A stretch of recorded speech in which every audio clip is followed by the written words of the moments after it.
Senator Bridget McKenzie. Thanks for joining us, Bridget. First up, a bit of a blow to lose Craig Kelly from the coalition, from the Liberal Party in the lower house. Would you welcome him if he wanted to sign up for the Nats?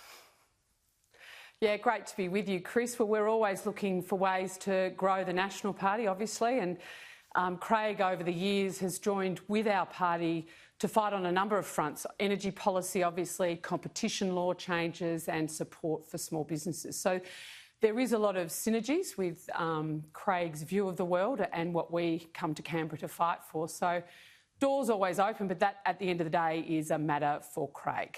Well, I think he's in the southern suburbs of Sydney. It backs onto the bush. He could buy a pair of RM Williams and away he goes. That's right, a bit of chinos and a blue check shirt and tickety-boo, you're in. Fair enough. Do you think he's been harshly dealt with, though, in the weight's being put on him to stop talking about COVID treatments? Yeah, look, I think Craig's had some unorthodox views. Obviously, he's made those very public around COVID-19 treatments.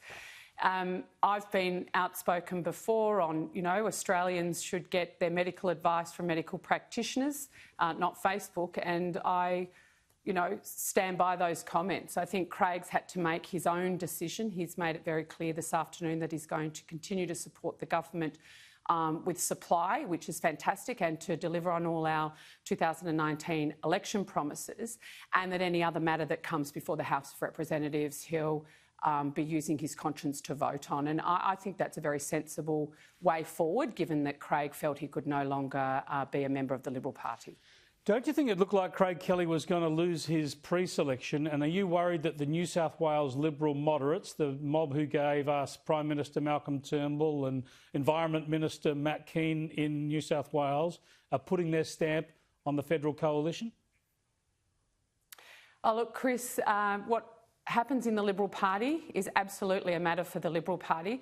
I'm wholly and solely focused on being that part of government that is focused on rural and regional Australia and making sure that our MPs and senators have laser-like focus on making sure we deliver for our communities. And you've seen us do that this week by moving amendments to the Clean Energy Finance Corporation in the Senate, when that bill hopefully comes tomorrow, where we finally actually get rid of some of those terrible technological prohibitions, shall we say, against fantastic critical technologies such as carbon capture and storage and nuclear technologies.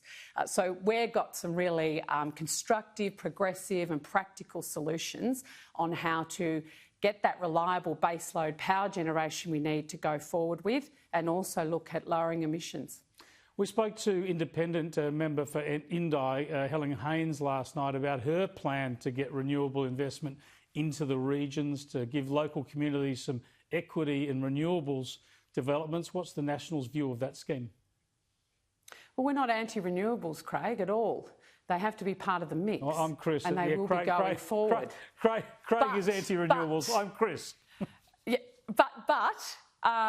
we absolutely stand with our fabulous mining sector, our coal miners, and beyond. We want to see a vibrant mining industry. We want to see reliable and affordable energy in this country. And the Nationals, and AEMO, I might say, says that coal-fired power generation will be a critical element of our fuel source and our energy source for at least the next 2 decades. They're actual facts. It's not some ideological argument here.